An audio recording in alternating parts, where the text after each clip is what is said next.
Hello friends, happy new year and good evening.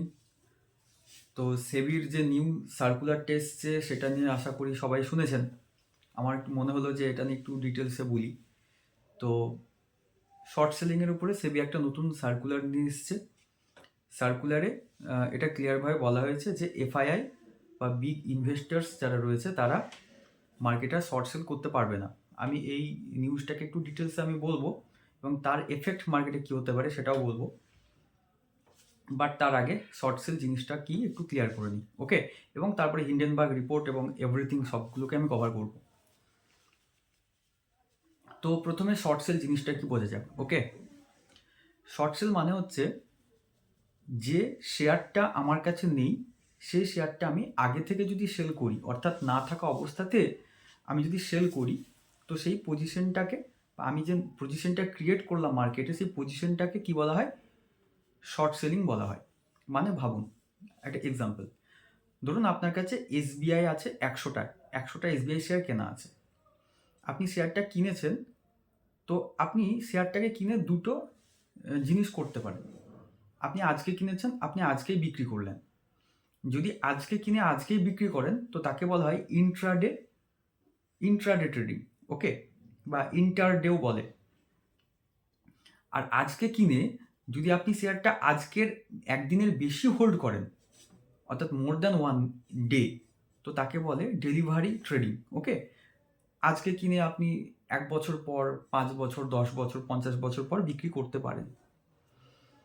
তো সেটা হচ্ছে ডেলিভারি ট্রেডিং। সুইং ট্রেডিং মানে কি? সুইং ট্রেডিং মানে হচ্ছে একটা শেয়ার কিনলাম, 2 মাস 6 মাস পর বিক্রি করে দিলাম। অর্থাৎ আমি 100 টাকায় কিনলাম, দামটা যখন 150-200 গেল, সেটা 1 দিন বা 5 দিনেও যেতে পারে, 2 মাস বা 3 মাসও যেতে পারে। তো একটা নির্দিষ্ট সার্টেন টাইম পরে সেটা more than one day obviously শেয়ারটাকে বিক্রি করাকে সুইং ট্রেডিং বলে। সুইং ট্রেডিংটা সাধারণত 1 বছরের কম সময় হয়। 1 বছরের বেশি যে সমস্ত ট্রেডগুলো আমরা করি তাদেরকে লং টার্ম ট্রেড বলে, ওকে? আমি মোটামুটি সমস্ত ক্লাসিফিকেশনগুলো কভার করে দিলাম। এবার চলে আসি ইন্ট্রাডে আর ডেলিভারির মধ্যে ফারাক আমরা বুঝতে পারলাম। তো এখানে ইন্ট্রাডের একটা বড় ভূমিকা আছে, সেই জন্য আমি এটাকে ক্লিয়ার করলাম। যাই হোক, আসল কথায় আসি। সেটা হচ্ছে আপনার কাছে 100টা এসবিআই শেয়ার আছে। আপনি যদি সেই শেয়ারটাকে 1 মাস পরে বিক্রি করেন, তো সেটাকে ডেলিভারি ট্রেডিং বলা হবে এবং আপনি বিক্রি করতে পারেন। আপনাকে দুটো অপশন দেখাবে, ডেলিভারি এবং ইন্ট্রাডে। আপনি ইন্ট্রাডে করেও সেল করতে পারেন, আপনি ডেলিভারি করেও সেল করতে পারেন। তো যদি আপনি ডেলিভারি করে সেল করেন কোনো সমস্যা নেই, কিন্তু যদি আপনি ইন্ট্রাডে করে সেল করেন তো সেটাকে শর্ট সেলিং বলা হবে, ওকে? এবার ধরুন আপনার কাছে 100টা শেয়ার আছে, অথচ আপনি ইন্ট্রাডে করে সেল করলেন। আপনার ব্রোকার প্রথমে দেখবে না যে আপনার কাছে শেয়ারটা আছে না নেই। প্রথমে সে কী করবে? শেয়ারটাকে সেল করে দেবে এবং 3:15 সময়তে আপনার যে পজিশনটা রয়েছে সেই পজিশনটাকে সে স্কোয়ার অফ করে দেবে, অর্থাৎ কেটে দেবে, ওকে? এবার 3:15 আগে আপনি ইন্ট্রাডে অপশনটাকে যদি ডেলিভারিতে কনভার্ট করে দেন, তো তাহলে কিন্তু আপনার পজিশনটা ডেলিভারিতে ট্রান্সফার হয়ে যাবে। আর যেহেতু আপনার অলরেডি শেয়ার আছে, আপনার কোনো সমস্যা হবে না। এটুকু আমরা সবাই জানি। এবার সিচুয়েশন বি, ধরুন আপনার কাছে শেয়ারটা নেই, এবার আপনি সেল করে দিলেন। প্রথম কথা হচ্ছে গিয়ে আমার কাছে নেই অথচ আমি শেয়ারটা সেল করছি, এটা কি পসিবল? একদমই পসিবল। কেন পসিবল? আমি একটা অন্য এক্সাম্পল দিই। ধরুন আপনি বাইক কিনতে গেছেন শোরুমে, আপনি যে মডেলটা চাইছেন সেই মডেলটা অ্যাভেলেবেল নেই, তাহলে সেই ডিলার বা ব্রোকার কি আপনাকে ঘুরিয়ে দেবে? নিশ্চয়ই ঘুরিয়ে দেবে না। আপনার কাছ থেকে পেমেন্ট নেবে এবং সে আগে কনফার্ম করবে যে যেখান থেকে সে প্রোডাক্টটা তুলে আনছে আর কি নিজের শোরুমে, তো সেখানে অ্যাভেলেবেল আছে কিনা। যদি থাকে আপনাকে সে প্রোডাক্টটা সেল করে দেবে। বা আমরা দেখেছি বিভিন্ন ব্যবসার ক্ষেত্রে, ধরুন কেউ চালের ব্যবসা করে, ওকে? জেনারেলি সারাদিনে আমি ধরে নিলাম তার 50 থেকে 70 কেজি চালের মানে সেল হয় একদিনে। এবার তার গোডাউনে সেই মুহূর্তে আমি ধরে নিলাম 200 কেজি চাল পড়ে আছে। কেউ একজন এসে যদি 500 কেজির অর্ডার দেয়, সে কি অর্ডারটা নেবে না? অবভিয়াসলি নেবে, পেমেন্টও নেবে, অর্ডারও নেবে এবং সেই মালটাকে সে আনাবে, আনানোর পরে আবার সাপ্লাই দেবে, তাই তো? তার মানে এরকমটা নয় যে আমার কাছে নেই মানে আমি অর্ডার নিতে পারবো না, এরকমটা নয় মানে আমার কাছে নেই মানে আমি বিক্রি করতে পারবো না, আমি পরে সেটাকে এনে দেবো। ঠিক সেরকমভাবে আপনার কাছে একটা শেয়ার নেই তার মানে এই না যে আপনি শেয়ারটা সেল করতে পারবেন না। ওকে, বাট আপনাকে এটাও ভাবতে হবে আপনি কিন্তু কমিটমেন্ট করছেন। যখন আপনি শেয়ারটা সেল করছেন তখন আপনি কারোর কাছে কমিটমেন্ট করছেন যে আমি তোমাকে শেয়ারটা এত টাকায় সেল করলাম, মানে এত দামে আমি তোমাকে শেয়ারটা দিলাম। শেয়ার যখন আপনি সেল করছেন তাহলে আপনাকে শেয়ারটা দিতে হবে, আর আপনার কাছে না থাকলে আপনি দেবেন কি করে? তাই সেই দিনের মধ্যেই আপনাকে কিনে দিতে হবে, ওই দিনের মধ্যেই। এবং এই কারণে আমরা যখন কোনো একটা শেয়ারকে শর্ট সেল করি আমাদেরকে সেই দিনের মধ্যেই সেটাকে স্কোয়ার অফ করতে হয় 3:15 মধ্যে। ক্লিয়ার? তাহলে আপনি আজকে সেল করলেন, এটা পসিবল নয় যে আপনি সেল পজিশনটাকে 2 দিন 5 দিন হোল্ড করবেন, আপনি একদিনও হোল্ড করতে পারবেন না। ওই যেদিন আপনি সেল করেছেন সেদিনই আপনাকে বাই করতে হবে। ওকে, তাহলে একটা জিনিস আমার ক্লিয়ার হলো যে আমার কাছে যদি শেয়ার নাও থাকে আমি কি করতে পারি? সেল করতে পারি, বাট ওই দিনই আমাকে বাই করতে হবে। ওই দিনই কেন বাই করতে হবে? বিকজ ওই দিন এই কারণে বাই করতে হবে যে আমি কারোর কাছে কমিটমেন্ট করে দিয়েছি। আপনি যখন চালটা কাউকে বিক্রি করলেন, আপনার কাছে নেই 500 কেজি কিন্তু আপনি বিক্রি করেছেন, মানে আপনি তাকে কমিটমেন্ট করেছেন। যদি সেই কমিটমেন্ট আপনি না রাখেন তাহলে আপনার রেপুটেশন নষ্ট হবে, আপনার ব্যবসার প্রবলেম হবে, তাই তো? মানে একটা বাজে একটা নাম সেটা মার্কেটে ছড়াবে। তো ঠিক সেরকমভাবে শেয়ারের ক্ষেত্রেও, শেয়ার মার্কেটেও আপনি যখন কোনো একটা শেয়ারকে শর্ট করবেন অর্থাৎ সেল করে দেবেন, আপনাকে সেই দিন সেটা বাই করে দিতে হবে, প্রফিটে হোক বা লসে। ঠিক আছে, আপনাকে কিন্তু সেই দিনই সেটাকে বাই করে দিতে হবে।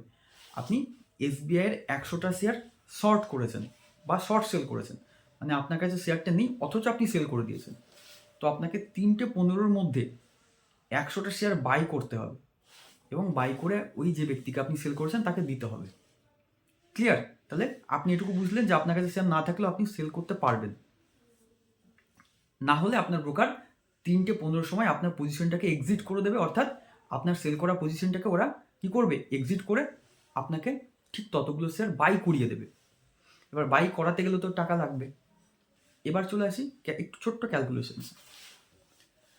ধরুন এবিসি কোম্পানির শেয়ার, ওকে, আপনি শর্ট করেছেন যার দাম 100 টাকা চলছে, আপনি 10টা শেয়ার শর্ট করেছেন।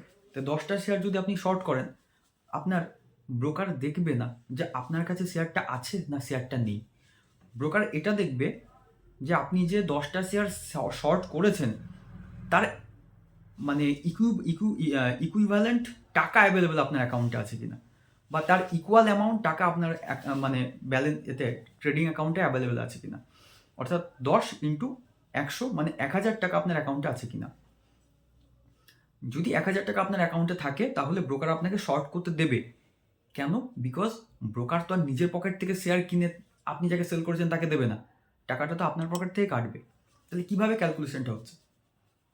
ব্রোকার দেখলো যে আপনার অ্যাকাউন্টে 10x1000 অর্থাৎ 10x100 মানে 1000 টাকা আপনার অ্যাকাউন্টে রয়েছে, ট্রেডিং অ্যাকাউন্টে। আপনি শর্ট করেছেন, ব্রোকার অ্যালাউ করে দিল, আপনার সেল হয়ে গেল, শেয়ারটা সেল হয়ে গেল। এরপরে 3টে সিচুয়েশন হতে পারে। শেয়ারটার দাম 100 টাকা থেকে 110 টাকা হলো, শেয়ারটার দাম 100 টাকাই থাকলো, শেয়ারটার দাম 90 টাকা হলো। ওকে, এই 3টে সিচুয়েশন আপনাকে কিভাবে এফেক্ট করবে? আপনি 100 টাকায় সেল করেছেন, দেখা যাচ্ছে 90 টাকায় এলো। ওকে, তাহলে আপনি শেয়ারটা সেল করেছেন কত করে? 90 করে। এবার 3:15 মধ্যে আপনাকে বাই করতে হবে কত? যে কোনো টাকাতে আপনি বাই করতে পারেন, আমি ধরে নিলাম 3:15 সময়তে শেয়ারের দাম আছে 90 টাকা, আপনি 90 করে বাই করলেন। তাহলে আপনি বাই করলেন 90 করে, আপনি দিলেন 100 করে, মাঝখানে 10 টাকা আপনার প্রফিট। ওকে, তো 10টা শেয়ার ইন্টু 10 টাকা মানে আপনার 100 টাকা প্রফিট হলো। Clear calculations? এরপরে আমি যদি দেখি শেয়ারের দাম 100 টাকাই রয়েছে, তো আপনি 100 টাকা করে সেল করেছেন, 3:15 মধ্যে আপনি আবার 100 করে মানে বাইও করেছেন, সুতরাং আপনার কোনো প্রফিটও হয়নি, আপনার কোনো লসও হয়নি, ব্রেক ইভেনে আছে। চার্জেসগুলো আমি ধরলাম না। ওকে, আচ্ছা, এবার যদি 110 টাকা থাকে তাহলে আপনি শেয়ারটা বিক্রি করেছেন 100 টাকা করে, কিন্তু আপনাকে 110 টাকা করে বাই করতে হচ্ছে, বাধ্য হচ্ছেন। কেন? কারণ মার্কেটে সেই সময় ততই দাম চলছে। ওকে, তো আপনার এখানে 10 টাকা করে লস হলো, অর্থাৎ আপনার টোটাল লস কত হলো? 10 টাকা ইন্টু 10 মানে 100 টাকা আপনার লস হয়ে গেল। এই 100 টাকা ওই আপনার 1000 টাকা থেকে কেটে নেবে ব্রোকার, দিয়ে আপনার অ্যাকাউন্টে 900 টাকা পড়ে থাকবে, আর 100 টাকা যেটা আপনি লস করেছেন, ওকে, সেটা আপনার পকেট থেকে যাবে। ওকে, এবার ধরুন শেয়ারের দাম আপনি 100 টাকা করে সেল করেছেন, 120 টাকা হয়ে গেল, বেড়ে গেল, উপরের দিকে চলে গেল। তাহলে আপনার শেয়ারের দাম এখন চলছে 120 টাকা। আপনি যদি শেয়ারটা বাজারে বাই করতে যান, তাহলে আপনাকে কিনতে হচ্ছে কত? 120 ইন্টু 10 মানে 1200 টাকা দিয়ে। আপনি সেল করে রেখেছেন 1000 টাকায়, ওকে, মানে 10টা ইন্টু 100 টাকা করে, তো আপনার লস হচ্ছে 20 টাকা করে, অর্থাৎ 20 ইন্টু 10 মানে 200 টাকা আপনার লস হচ্ছে। এবার যদি 130 টাকা হয়ে যায়, তাহলে আপনার 300 টাকা লস হচ্ছে। 140 টাকা হয়ে গেলে আপনার 400 টাকা লস হচ্ছে, ওকে, মানে যত উপরে যাবে দামটা আপনার তত লস হবে, কারণ আপনি আলটিমেটলি বাই করে দেবেন, আর বাই আপনি কত টাকায় করবেন সেই মুহূর্তে মার্কেটে যত টাকা দাম চলছে, বা 3:15 মতো অটোমেটিক্যালি আপনার ব্রোকার কেটে দেবে, তখন যত টাকা দাম চলছে তত মানে টাকাতেই কেটে দেবে। তো এই ব্রোকার একটা ক্যালকুলেশন করে, ওকে, আমি এর ভেতরে বেশি যাচ্ছি না, মার্জিন ক্যালকুলেশন হয়, এক্সপোজার মার্জিন আছে, স্প্যান মার্জিন আছে, ওকে, তো এই বিভিন্ন মার্জিনের উপরে ক্যালকুলেট করে ব্রোকার একটা রিস্ক লেভেলকে নির্ধারণ করে রাখে, যে এত টাকা অবধি যদি একজন সেলারের লস হয়, তারপরে তার পজিশনটা আমি কেটে দেবো। এবার আমি ধরে নিলাম সেটা 40% ওই এবিসি শেয়ারের ক্ষেত্রে। তো যেই 40% আপনার লস হয়ে যাবে, সঙ্গে সঙ্গে ব্রোকার আপনাকে কল করবে, কল করে বলবে যে আপনি এখন টাকা অ্যাড করুন, না হলে পজিশনটা এক্সিট করে দিন, অথবা আমরা এক্সিট করে দেবো। ওকে, 3:15 অবধি তখন ব্রোকার দেখবে না, কারণ আপনার অলরেডি তাদের যে মানে একটা এক্সপেক্টেন্সি ছিল অ্যাকর্ডিং টু আপনার মার্জিনস, ওকে, ততটুকু অবধি পৌঁছে গেছে, যে কারণে ব্রোকার কী করবে, ওই মুহূর্তে আপনার ট্রেডটাকে এক্সিট করিয়ে দেবে, মার্কেটে যে যা দাম চলছে সেই দামে আপনার এক্সিট হয়ে যাবে। ওকে, তাহলে 40% যে লসটা হলো সেটা আপনার পকেট থেকে যাবে, অর্থাৎ 10 টাকা ইন্টু 100, এই 40 টাকা করে লস হয়েছে, তাই তো? 40 ইন্টু 100 মানে 400 টাকা আপনার লস হয়ে গেছে, আপনার অ্যাকাউন্টে বাকি 600 টাকা পড়ে থাকবে, আর বাকিটা লস আপনার অলরেডি হয়ে গেছে। সো আপনার ওই অবস্থাতে আপনার কী হবে, পজিশনটা এক্সিট হয়ে যাবে। এটা হচ্ছে শর্ট সেলিংয়ের প্রবলেম বা নেগেটিভ দিক। আর পজিটিভ দিক কি, যদি দামটা 80 টাকা হয়ে যায়, তাহলে আপনি কিনেছিলেন 100 টাকা করে, মানে আপনি সেল করেছিলেন 100 টাকা করে, এবার দামটা যদি 80 টাকা হয়ে যায়, সেক্ষেত্রে ব্রোকার আপনাকে কিছু বলবে না, ফোনও করবে না, কিছুই বলবে না, আরাম করে আপনি বসে থাকুন, কারণ আপনি সেল করেছেন 100 টাকা করে, আর আপনি পরে মানে সেলের পরে বাই আপনি কত করছেন, 80 টাকা করে, তাহলে আপনি 80 টাকা করে বাই করছেন, আবার 100 টাকা করে সেল করেছেন, তার কাছে শেয়ারটা দিনের শেষে চলে যাচ্ছে, তাই তো, 100 টাকা করে, আপনার মাঝখানে 20 টাকা প্রফিট থেকে গেল। এভাবে আপনার প্রফিট হবে, বা প্রফিট 80 হতে পারে, 60 হতে পারে, 70 হতে পারে, যে কোনো টাকাতে যতটা কমবে ততটা আপনার প্রফিট হবে, আর উপরের দিকে যতটা বাড়বে ততটা আপনার লস হবে। কিন্তু লস যখন হবে তখন একটা নির্দিষ্ট লেভেল অবধি ব্রোকার ওয়েট করবে, তারপর আপনার পজিশনটাকে এক্সিট করে দেবে। অথবা যদি একটা সার্টেন লেভেলের মধ্যে থাকে, তো 3:15 গিয়ে অটোমেটিক আপনার কি হবে, ততটা কোয়ান্টিটি যতটা আপনি সেল করেছিলেন ততটা কোয়ান্টিটি আবার বাই হয়ে যাবে। ক্লিয়ার? আশা করি শর্ট সেলিং আমি ক্লিয়ার করতে পেরেছি। আর একটা জিনিস আছে, সেটা হচ্ছে ফিউচার সেল। ফিউচার সেল জিনিসটা কি, প্রথমে একটু ফিউচার নিয়ে বলি, অলরেডি আমার একটা ভিডিওতে আমি বলেছিলাম, তাও এখানে একবার বলে দিই। ফিউচার ডেটে আমি যে কন্ট্রাক্ট করছি সেটাকে ফিউচার কন্ট্রাক্ট বলে। মানে ধরুন এসবিআইয়ের আমি ধরে নিলাম দাম হচ্ছে 500 টাকা করে একটা শেয়ারের দাম, এসবিআইয়ের লট সাইজ কত, লট সাইজ হচ্ছে 1500, তাহলে আমি যদি 1500 এসবিআই আজকে বাই করতে চাই, মানে ডেলিভারিতে, অর্থাৎ নর্মাল সে মার্কেট থেকে, ওকে, এসবিআইয়ের শেয়ার বাই করছি, তো আমাকে 1500 ইন্টু 500 আমাকে এই টাকাটা পেমেন্ট দিতে হবে। কিন্তু যদি আমি চাই যে আমি এইটা আজকে বাই না করে আমি এই মাসের শেষের যে এক্সপায়ারি, অর্থাৎ 25শে জানুয়ারি, সেই ডেটে আমি বাই করব, তো তাহলে আমাকে কি পুরো টাকা দিতে হবে? আমাকে পুরো টাকা দিতে হবে না। এই টোটাল যা ভ্যালুয়েশন হবে মানে 1500 ইন্টু 500, তার মোটামুটি 20%, ওই 15% থেকে 20%-এর আশেপাশে একটা টাকা আমাকে মার্জিন হিসেবে আজকে দিতে হবে। তো আপনি যদি বাই করেন আপনাকেও যে মার্জিন লাগবে, আপনি যদি সেল করেন আপনারও সেই মার্জিন লাগবে। কেন? বিকজ আপনি একটা কন্ট্রাক্ট করছেন। এখানে কিন্তু কোনো শেয়ার কেনা বেচা হচ্ছে না, এখানে একটা ডিল হচ্ছে। ফিউচার ডেটে কত টাকাতে মানে শেয়ারটা কেনা বেচা হবে তার একটা ডিল হচ্ছে। এবার ডিল দুজন ব্যক্তি করছে, ধরুন আপনি এবং একজন ব্যক্তি এক্স। তো আপনি বাই করছেন, এক্স আপনাকে সেল করছে। ডিল প্রাইস কত? 500 টাকা, অর্থাৎ আপনাদের স্ট্রাইক হচ্ছে 500 টাকা। ওকে, এইবার 25 তারিখে এসে ওই 3টে সিচুয়েশন হতে পারে। শেয়ারের দামটা 550 টাকা আছে, বা শেয়ারের দামটা 500 টাকায় আছে, বা শেয়ারের দামটা মার্কেটে, ওকে মার্কেট প্রাইস এটা 450 টাকা আছে। এই 3টে সিচুয়েশন হতে পারে। তো যদি 550 টাকা হয়, আমি যে ডিলটা করেছিলাম আমি সেখানে কি বলেছিলাম যে আমি 500 করে বাই করবো। মার্কেটের দাম আছে 550 টাকা, অথচ 25 তারিখের কথা বলছি, 25 তারিখে এসবিআইয়ের শেয়ার মার্কেটে চলছে 500 টাকা, কিন্তু আমি ফিউচারে যার কাছ থেকে বাই করেছি সেই ব্যক্তি আমাকে 1500 কত করে সেল করছে? 500 টাকা করে। তাহলে আমি প্রফিট করছি কত করে? 50 টাকা করে আমি প্রফিট করছি পার শেয়ারে। ওকে, আর সেই ব্যক্তি যে সেল করেছিল তার লস হচ্ছে। এবার যদি 450 থাকে তাহলে কি হবে? যদি 450 থাকে তাহলে আমি সেই ব্যক্তির কাছ থেকে ওই শেয়ারটা 450 টাকা যদি থাকে, তবুও মার্কেট প্রাইস 25 তারিখে যদি 450 থাকে, আমি 500 টাকা করে বাই করতে বাধ্য থাকবো, কারণ আমি 500 টাকা করে ডিল করেছি। সুতরাং আমার লস কত হচ্ছে? 50 টাকা করে লস হচ্ছে পার শেয়ার। ওকে, কারণ আমি 500 টাকা করে কিনছি, কিন্তু মার্কেট প্রাইস তখন কমে 450-তে চলে এসছে। সো যে সেল করেছে তার প্রফিট, কারণ সে যদি মার্কেটে সেল করতো তাহলে তাকে 450 টাকা করে সেল করতে হতো, কিন্তু আমার সাথে যেহেতু কন্ট্রাক্ট রয়েছে আমাকে সেল করছে 500 টাকা করে। ওকে, তো এই হচ্ছে ফিউচার কন্ট্রাক্ট আর শর্ট সেলিং, এই দুটোকে বললাম। এবার আছে হিন্ডেনবার্গ। হিন্ডেনবার্গ হচ্ছে একটা কোম্পানি যেটা কি করে, বিভিন্ন কোম্পানির উপরে রিসার্চ করে একটা রিপোর্ট তৈরি করে, এবং সেই রিপোর্ট যখন সে মার্কেটে নিয়ে আসে, ওকে, তখন যে কোম্পানির উপরে সে রিপোর্ট মানে নিয়ে আসে আর কি, সেই কোম্পানির শেয়ারের দাম হিউজ পরিমাণে পড়ে যায়। কেন? বিকজ যত নেগেটিভ খবরগুলো থাকে সেগুলোই সে নিয়ে আসে, এবং তার ব্যবসা এভাবেই চলে। তো কি করে সে আগে থেকে ফিউচারে গিয়ে শর্ট পজিশন তৈরি করে। ওকে, হিন্ডেনবার্গ আগে থেকে কোনো একটা শেয়ারে গিয়ে শর্ট পজিশন তৈরি করলো, অর্থাৎ ফিউচারে সেল করে দিল। অর্থাৎ এসবিআই শেয়ার আমি ধরে নিলাম, এসবিআই শেয়ার সে 500 করে সেল করে দিল। এইবার যখনই সে রিপোর্টটা পাস মানে করছে, পাবলিক করছে, সঙ্গে সঙ্গে কী হচ্ছে, শেয়ারের দামটা পড়ে যাচ্ছে। এবার পড়ছে কততে? দেখা যাচ্ছে 500 টাকা থেকে সেটা কমে 300 টাকায় চলে আসলো। তাহলে মার্কেট থেকে সে বাই করছে কত করে? 300 করে।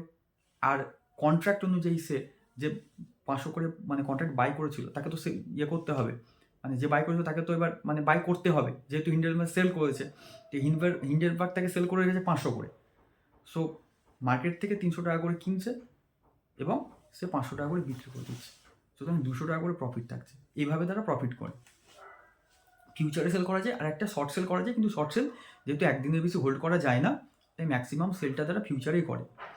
হিন্ডেনবার্গের ক্ষেত্রে যেটা ওরা সেল করেছিল, ওরা বন্ডে করেছিল। ওকে, কিন্তু বেশ কিছু এফআইআই যাদের সাথে হিন্ডেনবার্গের মানে পার্সোনাল সম্পর্ক খুব ভালো আর কি, ওকে, মানে বিহাইন্ড দ্য ডোর তাদের সম্পর্ক খুব ভালো, সেই সমস্ত কোম্পানিগুলো ফিউচারে শর্ট পজিশন তৈরি করেছিল আদানিতে, এবং যে কারণে আদানির শেয়ারের দাম হিউজ পরিমাণে পড়ে যায়, এবং প্রায় 50% প্লাস পড়ে যায়, যে কারণে আদানির হিউজ লস হয়, এবং তার এফেক্ট কিন্তু আমাদের ইন্ডিয়ান মার্কেটের উপরেও পড়ে।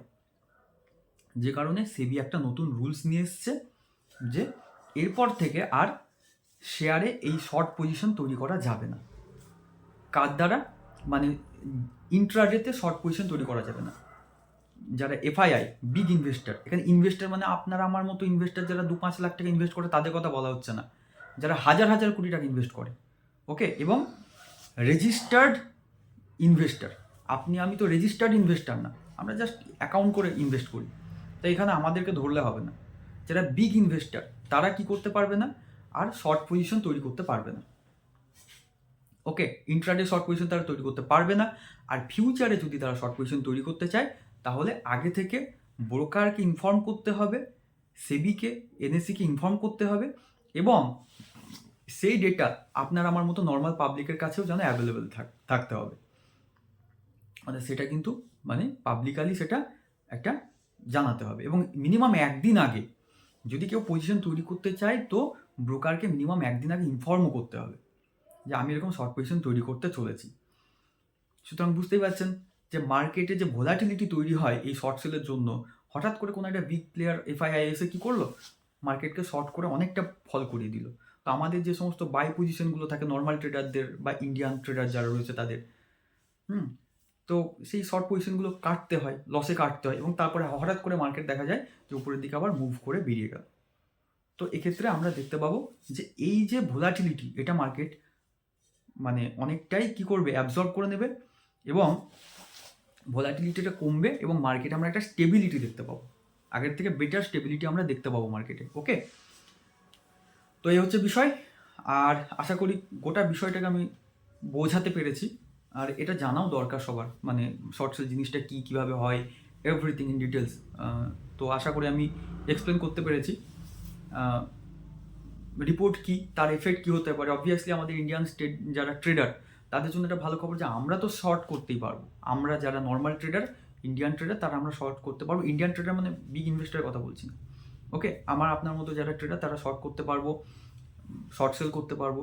ওকে, আমরা শর্ট সেল যদি করি আমাদেরকে 3:30-র মধ্যে এক্সিট করে গেলেই হবে, কোনো অসুবিধা নেই। কিন্তু বিগ ইনভেস্টাররা শর্ট সেল করতে পারবে না, যদি করতে চায় তাকে আগের দিন কী করতে হবে, ইনফর্ম করতে হবে, আর অন্তত একদিন আগে ইনফর্ম করতে হবে। আর তারা শর্ট পজিশন তৈরি করতে পারবে না, কারণ এটা ক্লিয়ার বলা হয়েছে যে পজিশনটাকে তারা মিনিমাম একদিন হোল্ড করতে হবে। অর্থাৎ কেউ যদি ফিউচারও শর্ট পজিশন তৈরি করে, কোনো বিগ এইচএনআই যদি মানে এফআইআই যদি চায়, ফরেন ইনস্টিটিউশনাল ইনভেস্টর যদি চায় যে আমি কোনো একটা শেয়ারে আমি ফিউচারে শর্ট পজিশন তৈরি করব, তো সেক্ষেত্রে কী হবে না, সেক্ষেত্রে তাকে একদিন আগে ইনফর্ম করতে হবে, এবং সেই পজিশনটা মিনিমাম একদিন তাকে হোল্ডও করতে হবে।